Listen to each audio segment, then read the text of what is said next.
Does Sweden have a women's national machinery, as in like a Ministry of Gender or gender equality? Okay. Second question. So there are some countries in the world that do have ministries that have to do with women or have to do with gender, but then they kind of mesh the ideas together with like vulnerable populations or with social services or with health. So what do you think, well, coming from a feminist government, what do you think are the main obstacles for these governments that also have gender responsive budgeting? Like what are the obstacles for them achieving just having a ministry for gender? This is a tricky question. It's a very good question, thank you. Because I think there is different ways to look at it when you talk about how do you get gender equality. Should you mainstream, or should you have a specific ministry? Do you need to have a certain policy that is only gender, or do you just put it in everywhere? And I can't really tell you if there is one is better than the other. I think it's very depends on the context. What I've seen though in some of the African countries where I worked, you have a gender ministry, they don't have any resources, and then you have a gender minister who is don't have any resources either, and who is never really invited and a little bit sort of pushed aside, and so then I don't think that does any service to the issues necessarily. But on the other hand, if you can help such a ministry and support it actively and give it a bit of status by engaging with that ministry and maybe having some exchange or whatever you could think of, then maybe that could actually help.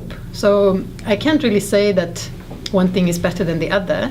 And I think just need to try different ways maybe to get there, because there is a lot of hurdles on the way. So yeah, I'm afraid that's the best answer I can give you on that one.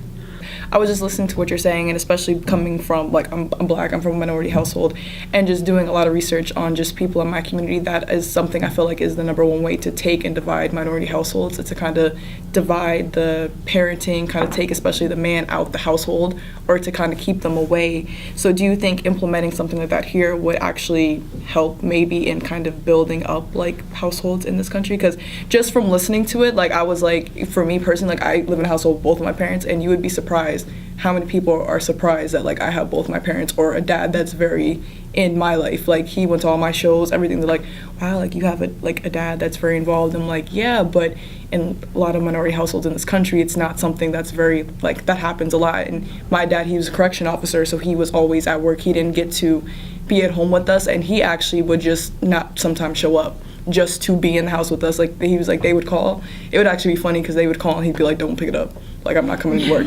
Like he was like, don't, just leave it. And I feel like, if something like that was implemented here, I actually build up like, family relationships. I don't know, like, and that's just something when I listen to it, I feel like it would. Do you think it would work though here in like our country? Like, do you feel like it would be something that would be a possibility? Because even like that's what we were all whispering about, like even maternal leave isn't something like they give a lot of, honestly. So I mean, I think that if you look at parenting and equality, I think that is in a way an area where men is really losing out. Mm-hmm. So when we discuss what is in it for men, quite a lot. I think actually at least the ones that I have spoken to are very happy that they actually got a chance to see their child grow and be there. So I think that this is one of those issues where you can prove that equality is really win-win, and it's a win-win for both parents and for the children. And I think sometimes it's also pretty good for the mother to leave the kid with the father and go to work or go wherever. Well, normally it would be work, I guess, at least in my country, and because I think that's how you create that family strength, and that you can trust each other, and that it's so obvious. It's like, why wouldn't you? I remember that there was, when I was in Mozambique, I think it was, or it was in Geneva maybe. Switzerland, they are extremely, they have a long way to go. And then they would say to me, but so where are your kids?